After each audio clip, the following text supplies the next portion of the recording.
Hi friends, welcome to our channel smart Telugu house wife. ఎలా ఉన్నారు? అందరూ బాగున్నారా? సో ముందుగా అయితే ఈరోజు వీడియోలో మీతోటి నా యొక్క బ్రేక్ఫాస్ట్ అండ్ బాబుకు పెట్టినటువంటి లంచ్ బాక్స్ రొటీన్ షేర్ చేశాక, ఇవాళ మన వీడియోలో మీకు నేను కిచెన్లోకి మీరు ఎప్పటి నుంచో బాగాలేదు అంటున్న డైనింగ్ ఏరియా అంతా కూడా మేకవర్ చేశానండి.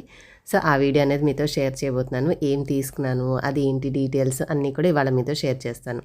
ఇక్కడ వచ్చేసి ఇవాళ నేను టిఫిన్ కోసం చేసింది వచ్చేసి మినప రొట్టె చేయడానికి కావాల్సినటువంటి పిండి రుబ్బుకున్నానండి. ఇది పులవాల్సిన అవసరం లేదు, కానీ పులిస్తే ఇంకా చాలా చాలా బాగుంటుంది. అంటే మనము ఉదయం కలుపుకునేది ఇంకొంచెం మనం ఎక్కువగా కలిపేసి పెట్టుకొని సాయంత్రం టైంలో సేమ్ ఇప్పుడు చేసుకున్నట్టే చేసుకుంటే మంచి ఫ్లేవర్తో చాలా చాలా టేస్ట్ బాగుంటుంది ఫ్లఫీగా. కానీ ఉదయం చేసుకోవాలన్నా ఇబ్బంది ఏం లేదండి, అప్పటికప్పుడు మనం గ్రైండ్ చేసి కూడా చేసేసుకోవచ్చు. ఇందులో నేను చాలా రకాలు వేశాను, అవన్నీ కూడా మీతో షేర్ చేస్తాను. ఇవి మెయిన్గా వచ్చేసి ఉల్లిపాయ, క్యారెట్, పచ్చిమిర్చి, కరివేపాకు, కొత్తిమీర, ఇవన్నీ కూడా ఏంటంటే మన దగ్గర చాపర్ ఉంది కదా, సో దాంట్లో వేసేసి చాప్ చేసేసాను. సో అవన్నీ వేసిన తర్వాత దీంట్లో పిండిలోకి కలుపుకున్నాను. అండ్ ఇటు పక్కన సేమ్ ఇప్పుడు మీకు ఏవైతే చెప్పానో ఉల్లిపాయ, పచ్చిమిర్చి, క్యారెట్, కరివేపాకు, కొత్తిమీర, కొంచెం నెయ్యి వేసి మొత్తం ఈ మిక్స్ సగం అందులో సగం ఇందులో వేశాను. ఇదేంటంటే నేను మామూలుగా కూరలా కాకుండా జస్ట్ ఫ్రైడ్ రైస్ లాగా చేద్దామని చెప్పేసి నూనె కాకుండా నెయ్యి అయితే పిల్లలకి బాగుంటుంది కదండి. సో వాళ్ళకి ఎక్కువ క్వాంటిటీ చేయం కదా, సో మామూలుగా కొంచెం ఒక స్పూన్ నెయ్యిలో ఇందాక తీసుకున్నవన్నీ కూడా జస్ట్ లైట్గా చిన్న మంట మీద ఫ్రై చేసుకుంటూ ఉండి లాస్ట్కి నేనేం చేశానంటే గుడ్డు ఒకటి కలపకుండా వేసేసి ఉంచాను. ఇంకా ఇవేంటంటే ఒక మామూలుగా ఇంత చిన్నగా చేయరండి మినపరొట్టె అంటే, మనము ప్యాన్లో ఒకటే పెద్ద సైజుగా వేసుకుంటాము. స్కూల్ టైంలో మనకి అది నిదానంగా ఉడికితే టేస్ట్ అనేది బాగుంటుంది. హడావిడిగా కాల్చామంటే లోపల సరిగ్గా కాలదు. కాబట్టి నేను రెగ్యులర్గా చేసే బ్రేక్ఫాస్ట్ కాబట్టి ఈ ప్యాన్ తీసుకున్నానండి, ప్రెస్టీజ్ వాళ్ళది. మేబీ ఒకవేళ లింక్స్ ఉంటే మీకు డిస్క్రిప్షన్లో ఇస్తాను. ఇవి నేను చాలా లాంగ్ బ్యాక్ తీసుకున్నటువంటివి. అండ్ ఈ బాండీ చూసినప్పుడు కూడా చాలామంది అడుగుతూ ఉంటారు. ఇది నేను మేయర్లోంచి తీసుకున్నాను, స్టెయిన్లెస్ స్టీల్ది. కరెక్ట్గా వాడితేనే అంటుకోకుండా ఉంటుందండి, మనం సరిగ్గా యూజ్ చేయకపోతే కింద అడుగు మాడుతుంది. సో ఇక్కడ ఏంటంటే మీకు ఆ కూరగాయలు అనేవి ముక్కలన్నీ కొంచెం లైట్గా సాటింగ్ అయిన తర్వాత ఫ్రై అయ్యాక, మామూలుగా ఎప్పుడన్నా మార్కెట్కి వెళ్ళినప్పుడు చిన్న మసాలా ప్యాకెట్స్ తెస్తూ ఉంటాను. సో కొద్దిగా అది వేసాను అనమాట. అదేంటంటే మనకి ఫ్రైడ్ రైస్ మసాలా ప్లెయిన్ ఉంటుంది, సెజ్వాన్ ఫ్రైడ్ రైస్ ఉంటుంది, చాలా చాలా బాగుంటుంది, సూపర్ క్విక్గా చేసేయచ్చు. అది కొంచెము కాస్త సరిపడినంత ఉప్పు, ఆల్రెడీ దాంట్లో కూడా ఉప్పు ఉంటుంది, సో చూసుకుని కొంచెం ఉప్పు, లైట్గా కారం కూడా వేశాను. అండ్ బ్రేక్ఫాస్ట్ చూసారా ఎంత ఎమ్మీగా ఉందో. మనం ఇంట్లో ఉన్న టమాటో చట్నీ కానీ, కొబ్బరి చట్నీ అయినా, పల్లి చట్నీ, ఇదేంటైనా చాలా చాలా బాగుంటుంది. సో ఇంక ఇక్కడ మసాలాస్ అన్నీ వేసిన తర్వాత ఎగ్ను మొత్తం అంతా కలిపేసేయకుండా లైట్గా అలా అలా కలిపామనుకోండి, కొంచెం పెద్ద పెద్ద ముక్కలుగా ఉండి పిల్లలు కూడా బాక్స్లో ఆ పీసెస్ వచ్చినప్పుడు చక్కగా ఎంజాయ్ చేస్తారు. ఎంత సింపుల్ చూసారా. చాపింగ్ దాంట్లో మనం అన్నీ కట్ చేసి వేసినవి చక్కగా ఫ్రై చేసుకొని కొద్దిగా లైట్గా ఉప్పు, కారం, మసాలాలు అవి వేసేసి దింపేసుకుంటే వాళ్ళకి ఎంతైతే బాక్స్లో పెడతామో ఆ అన్నంలో మిక్స్ చేసేస్తే సరిపోతుంది. అండ్ ఇంకొక ట్రిప్ కూడా వేసేద్దామని చెప్పేసి ఇక ఇటు సైడ్ ఇంకొక ట్రిప్ వేస్తున్నాను. మనము పిల్లలు అంత లావుగా ఇష్టపడకపోతే సన్నగా కూడా వేయొచ్చు, టేస్ట్ అయితే బాగుంటుంది. సన్నగా వేస్తే త్వరగా కూడా కాలుతాయి కాబట్టి పని కూడా త్వరగా అయిపోతుంది. సో ఇట్లా మార్నింగ్ రొటీన్ అనేది నాది చిన్నగా సింపుల్ బ్రేక్ఫాస్ట్ అండ్ లంచ్ తోటి ఫినిష్ చేసేసాను. ఇంకా కొంచెం తను స్కూల్కి వెళ్ళిన తర్వాత మధ్యాహ్నానికి కావాల్సినటువంటి భోజనం నేను తర్వాత మళ్ళీ నిదానంగా చేసుకుంటానండి. మనకి మెయిన్గా ముందు వాళ్ళకి పంపించడం ఇంపార్టెంట్ కదా. సో తనకి ఏదైతే అవసరమో అవి ఈజీగా ఇలాగ సింపుల్గా హెల్తీగా అయ్యేవి చేసి పంపిస్తూ ఉంటాను. ఇదే పిండి కొంచెం ఎక్కువగా రుబ్బుకొని మనం సాయంత్రం వరకు ఉంచుకుంటే పునుగులు, బోండాలు అలా ఏవైనా సరే చేసుకోవచ్చు. హాయ్ ఫ్రెండ్స్, రెసిపీస్ చూసారు కదండి. సో ఫైనల్లీ అయితే ఇంకా ఇంట్లో వంట పని, ఇంటి పని మొత్తం అంతా అయిపోయింది. లంచ్ అయిపోయిన తర్వాత చక్కగా రిలాక్స్ అయ్యి ఇప్పుడు ఇది ఒకటి అమెజాన్ నుంచి పార్సిల్ తెచ్చాను, దీని సంగతి చూద్దామని ఓపెన్ చేయబోతున్నాను. ఇది దేనికి తీసుకున్నానంటే మనకి వెనకాల ఉన్న టేబుల్ మీద మీలో చాలామంది ఏంటి అలా పరుచుకున్నారు అని అంటున్నారు. కానీ నాకు కూడా ఏదో అలాగ బాగాలేదు, ఓపెన్గా కనిపిస్తుంది కదా అని చెప్పి ఆలోచించి ఏదైనా సొల్యూషన్ ఉందా అంటే ఇది ఒకటి కనిపించింది అమెజాన్లో. ఇది కొలాబరేషనో స్పాన్సరో కాదండి, నేను నా కోసం తెప్పించుకున్నా. సో ఇది 7 స్టెప్స్ వస్తాయి అనమాట. ఇంట్లో ఆల్రెడీ నాకు బెడ్రూమ్లో ఉంది కదా 5 స్టెప్స్ది, ఇంకొక 2 హైట్ ఎక్కువ వస్తాయి. సో నేను అనుకోవడం ఏంటంటే సరుకులు అవి ఆల్మోస్ట్ నేను వైట్ ర్యాక్లో కొన్ని పెడుతున్నాను, ఆ రెడ్ ర్యాక్లో కొన్ని ఉన్నాయి. సో దీంట్లో అక్కడ పెట్టినటువంటివన్నీ ఇందులో సర్దడమా, లేదంటే నా దగ్గర నేను తెచ్చుకున్న సరుకులన్నీ కూడా మ్యాక్సిమం నాకు ఇక్కడ కబోర్డ్స్ కన్వీనియంట్గా లేవు కాబట్టి కబోర్డ్స్లో నింపట్లేదండి. ఎందుకంటే అవి అందులో పెట్టేసాను అనుకో తీసుకోవడానికి ఇబ్బంది అయ్యి తీద్దాం అనుకుంటే అవి ఒక్కొక్కసారి తెలియకుండా పాడైపోతున్నాయి. సో ఉన్న సరుకులన్నీ తెప్పించుకునేవి మంత్లీ బేసిస్ ఏవైతే నా దగ్గర ఉంటాయో అవన్నీ దీంట్లో ఆర్గనైజ్ చేసుకుని పెట్టుకుంటే మనకి ఉంటున్నాయి, ఏవైపోతున్నాయి, నాకు ఇంట్లో వంటకి ఈజీగా తీసుకోవడానికి బాగుంటుందని చెప్పేసి అనుకుంటున్నాను. కుదిరితే వీటిలో సరిపడితే ఆ టేబుల్ మీద సర్దిన చిన్నవన్నీ కూడా దీంట్లో పెట్టేస్తాను. ఏమో ఫస్ట్ అయితే దీన్ని సెట్ చేసుకుందాము, ఎలా వాడదాము, సరుకులు పెట్టుకోవడానికా లేదంటే అక్కడ ఉన్న డబ్బాలు పెట్టుకోవడానికా, వీటి యొక్క సైజు దీన్ని ఓపెన్ చేస్తే కానీ తెలుస్తుంది కదా. సో ఏ సైజు ఉన్నాయి, ఎంత వెడల్పు ఉన్నాయి, హైట్ ఉన్నాయి, ఎంత సీసాలు సైజు పడుతుంది అనే దాన్ని బట్టి సరుకులా ఏంటి అనేది ఆలోచిస్తాను. మొత్తానికైతే వచ్చింది, ఇక తప్పలేదు, పెట్టడానికైతే ప్రాణం అవ్వలేదండి. 2000 రూపాయలు. కానీ ఇక మనకు సరిపడే షెల్ఫ్స్ లేనప్పుడు ఇంట్లో మనమేమో అన్నీ తెచ్చుకుంటూ ఉంటాము, అన్ని రకాలు ఉండాలి మనకి, మరి వాటిని సర్దుకోవడానికి ఏదో ఒకటి ఉండాలి కదా. సో ఫస్ట్ ఇది తీస్తా.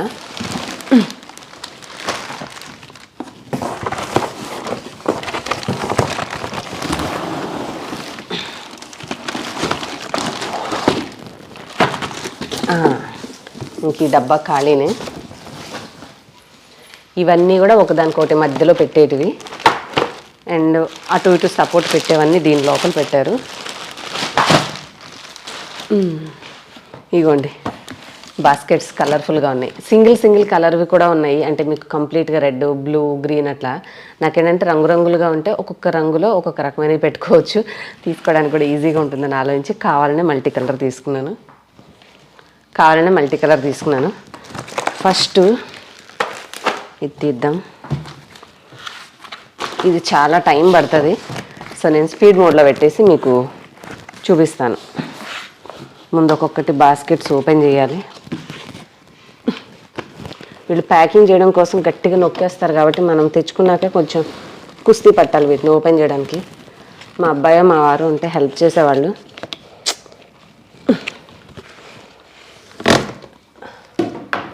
వాడు లేరు కాబట్టి ఇక నేనే.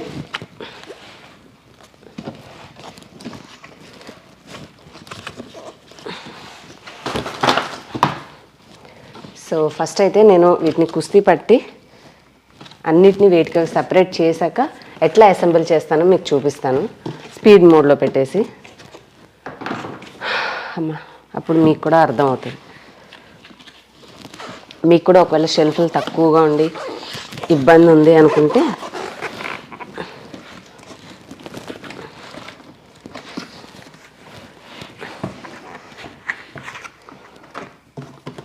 ఈజీగా వస్తాయి, కానీ ఎయిర్ పట్టేసినట్టుగా ఉంటాయి అన్నమాట.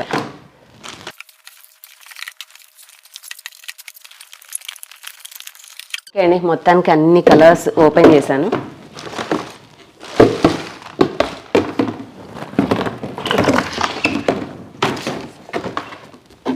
వీటిని జాయిన్ చేసుకోవడానికి మనకు ఒక సెట్ పంపించారు. మ్యాక్సిమం మిస్టేక్ జరగదు, కరెక్ట్గా పంపిస్తారు. కానీ అప్పుడప్పుడు ఏదైనా ఒకటి అలా తక్కువ అవుతూ ఉండొచ్చు, ఎందుకంటే అప్పుడప్పుడు రివ్యూస్లో చదువుతూ ఉంటాను.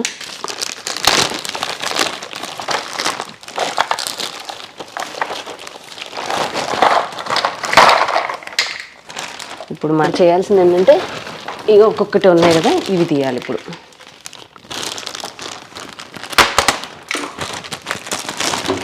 వీటికి ఉన్న స్పెషాలిటీ ఏంటంటే మనము ఇల్లు ఖాళీ చేసేటప్పుడు కూడా దీంట్లో ఉన్న సామాన్లన్నీ ప్యాక్ చేసేసుకొని వీటిని ఇందాక ఎట్లా ప్యాకింగ్ వచ్చిందో అట్లాగా మొత్తం అన్నీ కూడా చేసేసి ఆ డబ్బాలో పెట్టేసుకున్నాం అనుకోండి, మళ్ళీ వెళ్ళిన చోట మళ్ళీ ఇలాగే సేమ్ ప్రాసెస్ చేసుకుంటే మనము అక్కడ వెళ్ళాక సామాన్లు మళ్ళీ యాజ్ ఇట్ ఈజ్ దీంట్లో ఏం పెట్టుకున్నామో అట్లాగే పెట్టేసుకోవచ్చు.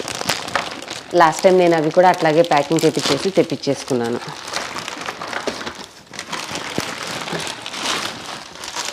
వీటిలో కూడా పైన ఏది కింద ఏది అనేది కూడా మనం చూసుకోవాలి, గబుక్కున లాగేయకుండా.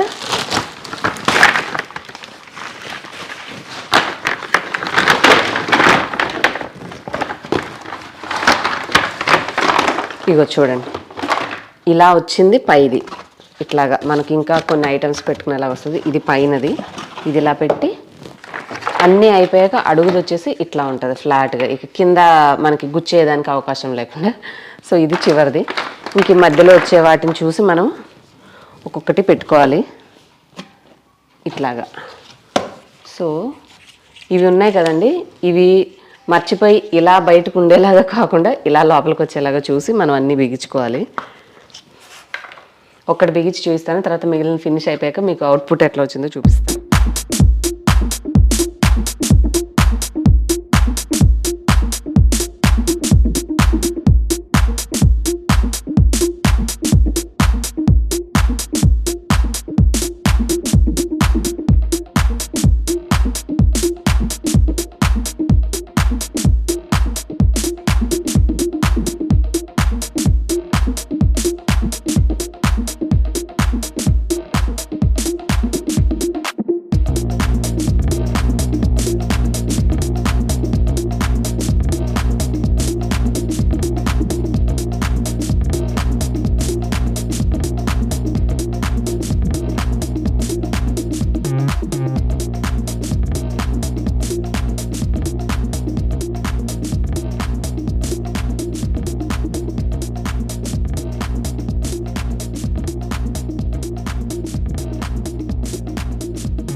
అయితే అయిపోయిందండి. ఎట్లాగో కష్టపడి 2 అయితే పెట్టాను, ఇంకా రిమైనింగ్ అన్నీ కూడా పెట్టిన తర్వాత మీతోటి మాట్లాడతా. అండ్ ఇంకొకటి గుర్తుంచుకోవాల్సింది ఏంటంటే, ఇంత హైట్ ఆర్గనైజర్స్ సింగిల్గా పెట్టకూడదు. ఏవైనా పక్కన కొంచెం సపోర్ట్ ఉన్న వాటి పక్కన పెట్టి, వీటి పక్కన ఏదైనా ఇంకొంచెం బరువైంది పెట్టుకుంటే మనకి పొరపాటున చేయి తగిలినా, ఎవరైనా హడావిడిగా వచ్చి వెళ్ళినా కూడా ఇవి పడిపోకుండా మనకి బాగుంటాయి అన్నమాట. సో ఆ జాగ్రత్త తీసుకోవాలి. అలాగే ఇండివిజువల్గా పెట్టేసి మాత్రం వదిలేయకూడదు. ఇంకా కొన్ని ఉన్నాయి, ఇవన్నీ ఫినిష్ అయ్యాక మీకు చూపిస్తాను.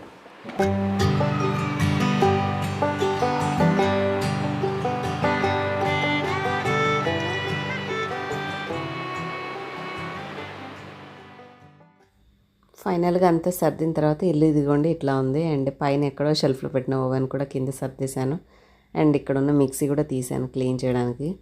సో మొత్తానికైతే మన కిచెన్ కొంచెం మళ్ళీ కొత్తగా క్లీన్ అండ్ నీట్గా అవుతూ ఉంటుంది. డస్ట్ ఎక్కువగా డోర్స్ తీసి పెడతాం కాబట్టి మాకు ఊరు చివరి కదండి, ఊరికి దుమ్ము అయిపోతూ ఉంటుంది. ఎంత శుభ్రం చేసినా చేయనట్టుగానే అయిపోద్ది అనమాట. సో మొత్తానికైతే చక్కగా కౌంటర్ టాప్, డైనింగ్ ఏరియా అన్నీ తీసేసి ఇగోండి కిచెన్ స్టవ్ పక్కన మాత్రం పెట్టాను. ఇంకా హెడేక్ వచ్చేసింది నాకు ఈ పనులంతా చేసేసరికి. ఇంక ఇవి నెక్స్ట్ కడగొచ్చులే అని చెప్పి వాటిని పక్కకు పెట్టేశాను. అండ్ మొత్తానికైతే ఇగోండి మన కిచెన్ని ఈ యొక్క ర్యాక్ ఎక్కడ పెట్టాలా అని ఆలోచించి, ఏది తీసుకోవాలన్నా కిచెన్లో ఉంటే ఈజీగా ఉంటుంది కదా, ముందు డైనింగ్ ఏరియాలో పెడదాం అన్నాను. కానీ ప్రతిసారి చుట్టూరా డైనింగ్ టేబుల్ చుట్టూ తిరిగినట్టు ఉంటుందని చెప్పేసి ఈ ఫ్రిడ్జ్ పక్కనే పెట్టాను. అండ్ దాని పక్కన ఉన్న వెజిటేబుల్ ట్రే మాత్రం తీయలేదండి, అది చాలా ఇంపార్టెంట్ కదా, అలాగే ఉంచేసి. మధ్యాహ్నం నుంచి కష్టపడి ఆ బాక్సులు సర్ది అవసరం లేనివన్నీ తీసి పెట్టిన వస్తువులు కదిపితే ఎంత దుమ్ము కదిలిద్ది అంటే, ఒక్క చోట నుంచి ఊడ్చింది ఇంకో చోటకు వచ్చేసింది. కాబట్టి అవంతా నెట్టుకుంటూ అంతా క్లియర్ చేసేసి శుభ్రంగా ఊడ్చేసి పైన ఓవెన్ కూడా కిందకి పెట్టేశాను. అండ్ ఇల్లంతా క్లీన్ చేసి ఆ చిన్న చిన్న గాజు ఐటమ్స్ అవన్నీ కూడా ఉన్నాయి, అవి కాస్త కడగాలి. కాస్త ఓపిక రెస్ట్ తీసుకొని తర్వాత కడుగుతాను. ఏదో ఎగ్జిబిషన్ ఉందని చెప్పేసి మా వారు బాబుని తీసుకెళ్ళాడు. సో వాళ్ళు వచ్చేసేసరికి ఇక నేను ఆ మిగిలినవి కూడా కడిగేసి కాస్త ఇల్లు లైన్ చేసేస్తే నీట్గా ఉంటుంది. మిక్సీ కూడా కొంచెం దుమ్ముగా ఉందని చెప్పి దాన్ని కూడా తీసి పక్కన పెట్టాను క్లీన్ చేద్దామని.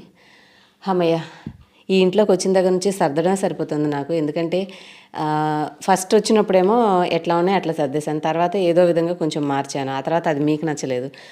ఒక్క మనిషి ఒకటి నచ్చలేదు అంటే నేను అది మర్చిపోవడం అనేది జరగని పని అనమాట. నాకు అది గుర్తొస్తూనే ఉంటుంది. అవి చూసినప్పుడల్లా మీరు రాసిన కామెంటే గుర్తొస్తుంది. అవి ఏంటి అలా పరుచుకున్నారు, అబ్బా ఈ మాట అన్నారు, ఆ మాట అనిపించుకోకూడదు అని చెప్పేసి మొత్తానికి ఆ ఆర్గనైజర్ ఆర్డర్ పెట్టి అది వచ్చిన తర్వాత దాంట్లోకి అవన్నీ సర్దేసి ఆ టేబుల్ కూడా తీసేసి నా వెనకాల వేసుకున్నాను. సో మా వాడు యూజ్ చేసుకుంటాడు ఇక దాన్ని రాసుకోవడానికి. హైదరాబాద్ నుంచి తెప్పించిన టేబుల్ నేను నా ల్యాప్టాప్ పెట్టేసుకున్నాను, రోజు గోల్ చేస్తున్నాడు. సో వాడికి ప్రశాంతంగా ఉంటుంది, మీకు కూడా ఆ విధంగా పెట్టాను అన్న. నాకు నచ్చలేదు అనుకోండి ఆబ్వియస్గా, బట్ ఏంటంటే మన ఇల్లు మనకు నచ్చుతుంది కదా, మనం చేసే పనులు. సో మొత్తానికైతే ఈరోజు ఆ వర్క్ ఫినిష్ చేసేసాను. హోప్ ఇవాళ సింపుల్ వ్లాగ్ మీకు నచ్చిందని అనుకుంటున్నాను. నచ్చితే do like, share, comment and subscribe చేసుకోతే సబ్స్క్రైబ్ చేసుకోండి. అండ్ ఈవెన్ మన స్మార్ట్ తెలుగు హౌస్ ఆఫ్ ఇన్స్టాగ్రామ్లో కూడా మంచి షార్ట్ కంటెంట్ అయితే అప్లోడ్ చేస్తున్నాను. మిస్ అవ్వకుండా ఉండాలంటే స్మార్ట్ తెలుగు హౌస్ వైఫ్ ఇన్స్టాగ్రామ్ని కూడా ఫాలో అవ్వండి, ఫేస్బుక్ని కూడా ఫాలో అవ్వండి, పేజ్ ఉంటుంది. So that's it for today. Thank you all for watching. Bye.